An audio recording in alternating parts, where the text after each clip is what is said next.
ദൈവത്തിന് സ്തോത്രം. പ്രഭാത മന്നയിലേക്ക് ഏവർക്കും സ്വാഗതം. ഈ പ്രഭാതത്തിലും ദൈവത്തിൽ നിന്ന് പുതിയത് പ്രാപിച്ചുകൊണ്ട് ജയത്തോടെ മുന്നേറുവാൻ ദൈവം നമ്മെ സഹായിക്കട്ടെ. 18-ാം സങ്കീർത്തനം 19-ാം വാക്യം വായിക്കുന്നു. സങ്കീർത്തനങ്ങൾ 18-19. അവൻ എന്നെ വിശാലതയിലേക്ക് കൊണ്ടുവന്നു, എന്നിൽ പ്രസാദിച്ചിരുന്നത് കൊണ്ട് എന്നെ വിടുവിച്ചു. പ്രിയരെ, അനുഗ്രഹിക്കപ്പെട്ട 2 പദങ്ങളാണ് ഈ സങ്കീർത്തന വാക്യത്തിനകത്ത് രേഖപ്പെടുത്തിയിരിക്കുന്നത്. ഭക്തനായ ദാവീദ് പ്രതിസന്ധികളിലൂടെ കടന്നു പോകുവാനിടയായി തീർന്നു.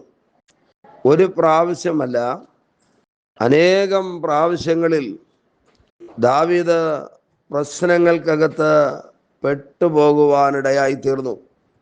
ഈ സങ്കീർത്തനം നമ്മൾ വായിക്കുമ്പോൾ വളരെ പ്രതികൂലങ്ങളും പ്രതിസന്ധികളും അനുഭവിച്ച ദൈവത്തോട് പ്രാർത്ഥിക്കുന്ന ഭക്തനായ ദാവീദിനെ കാണാം.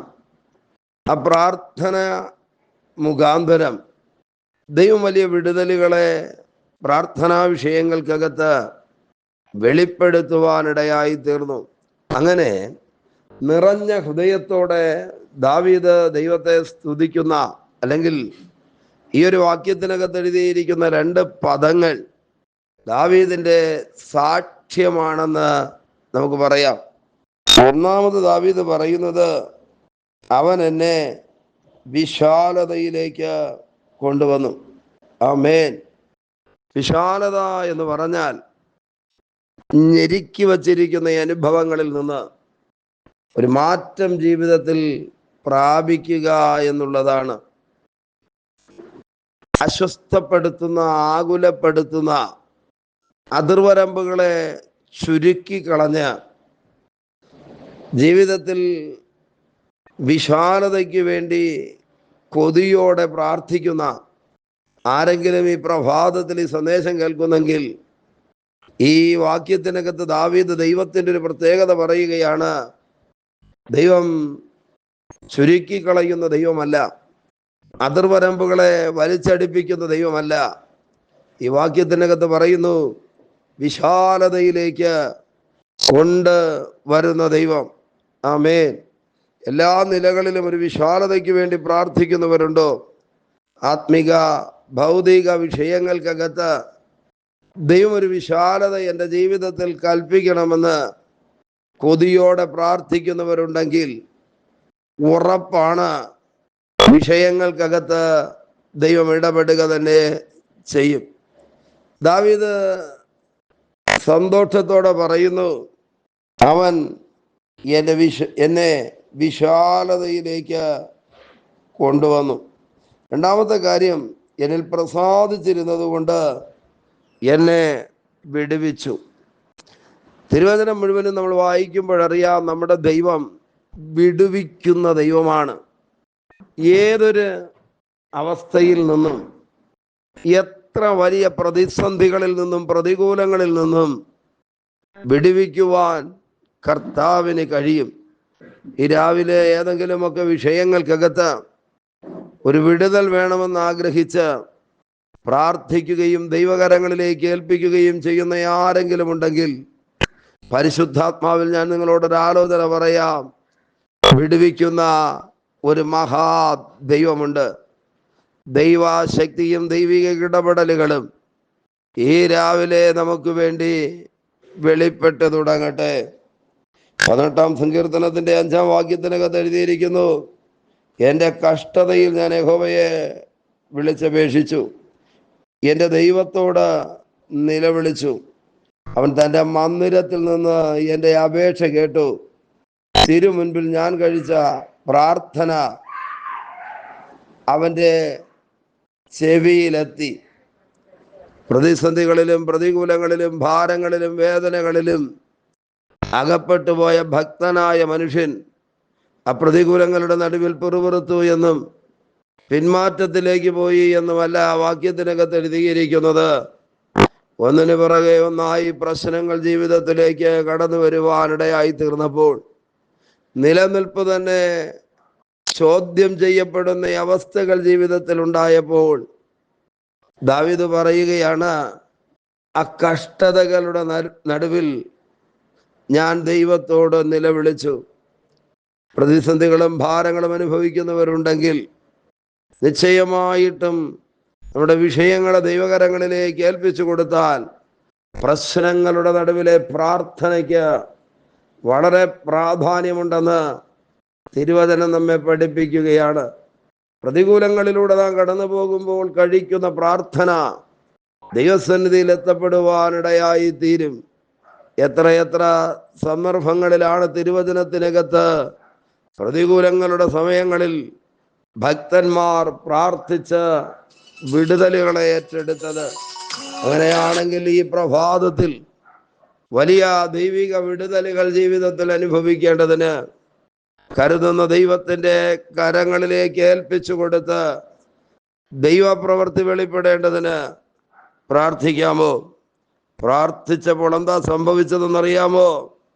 അതിൻ്റെ 14-ാം വാക്യം വായിക്കുമ്പോൾ എന്ന് പറഞ്ഞാൽ 18-ാം സങ്കീർത്തനത്തിന്റെ 14-ാം വാക്യം വായിക്കുമ്പോൾ എഴുതിയിരിക്കുന്നു, അവൻ അസ്ത്രം എയ്ത് അവരെ ചിതറിച്ചു.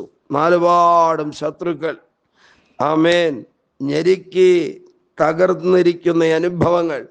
അതിൻ്റെ പ്രാർത്ഥിക്കുവാനായി തുടങ്ങിയപ്പോൾ ആ പ്രാർത്ഥനയുടെ മറുപടി വെളിപ്പെട്ടു.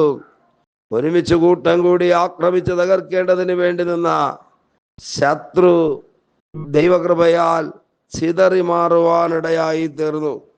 മിന്നലയച്ച് അവരെ തോൽപ്പിച്ചു.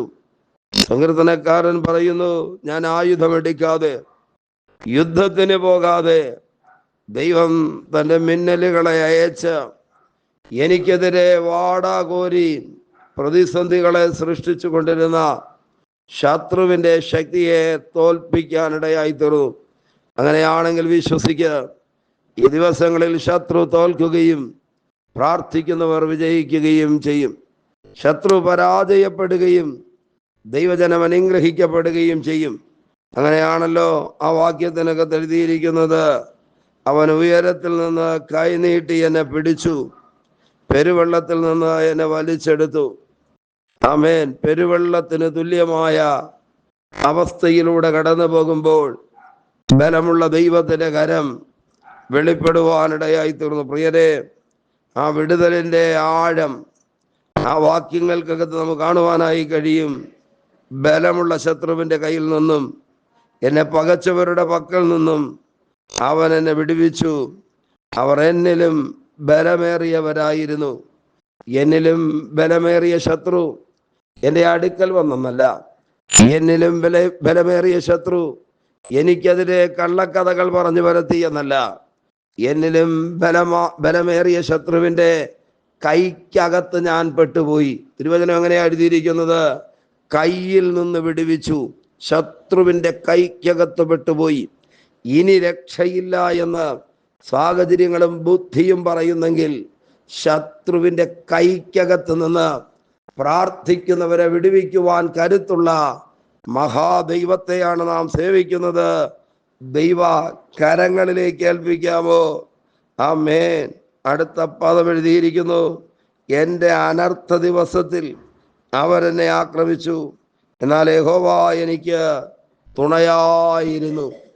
ഈ രാവിലെ തുണയായിരിക്കേണ്ടവർ മാറിപ്പോയാലും, കൂടെ നിൽക്കേണ്ടവരും സഹായിക്കേണ്ടവരും കൈതാങ്ങൽ നടത്തേണ്ടവരും കരുണയില്ലാതെ മാറിപ്പോയാലും, തുണയായിട്ട് വെളിപ്പെടുന്ന ദൈവത്തിൻ്റെ കൃപയുടെ ആഴം വലുതാണെന്ന് നാം തിരിച്ചറിയണം. തുണ നിൽക്കുന്ന ദൈവം, ആമേൻ, അവൻ എന്നെ വിശാലതയിലേക്ക് കൊണ്ടുവന്നു, എന്നിൽ പ്രസാദിച്ചിരുന്നത് കൊണ്ട് എന്നെ വിടുവിച്ചു. പ്രിയരെ, ദൈവം നമ്മെ വിശാലതയിലേക്ക് കരം പിടിച്ചു കൊണ്ടുവരുന്ന ദൈവപ്രവൃത്തിയുടെ ദിവസമായി തീരട്ടെ. ദൈവത്തിൻ്റെ വിടുതലുകൾ നമ്മുടെ ജീവിതത്തിൽ വെളിപ്പെടട്ടെ. ദൈവകരങ്ങളിലേക്ക് ഏൽപ്പിച്ച് ഈ ദിവസത്തിൻ്റെ അനുഗ്രഹത്തിനായി പ്രാർത്ഥിക്കാമോ? നല്ല ദൈവമേ, സ്വർഗസ്വപിതാവേ, ഈ വിലയേറിയ പ്രഭാതത്തിനായി സ്തോത്രം ചെയ്യുന്നു. ഈ സന്ദേശം കേട്ടുകൊണ്ട് പ്രാർത്ഥിക്കുന്ന മുഴുവൻ പേരെയും ദൈവം അനുഗ്രഹിക്കണമേ. ആമേൻ. ദൈവത്തിൻ്റെ വിശാലതകൾ അനുഭവിക്കട്ടെ. ദൈവിക വിടുതലുകൾ അനുഭവിക്കട്ടെ. കരുണയുള്ള കരങ്ങളിൽ താങ്ങും അധികാരമുള്ള യേശുവിൻ്റെ നാമത്തിൽ പിതാവേ, ആമേൻ, ആമേൻ. Okay, God bless you. ദൈവമായ കർത്താവ് എല്ലാവരെയും ധാരാളമായി അനുഗ്രഹിക്കട്ടെ. ആമേൻ, ആമേൻ.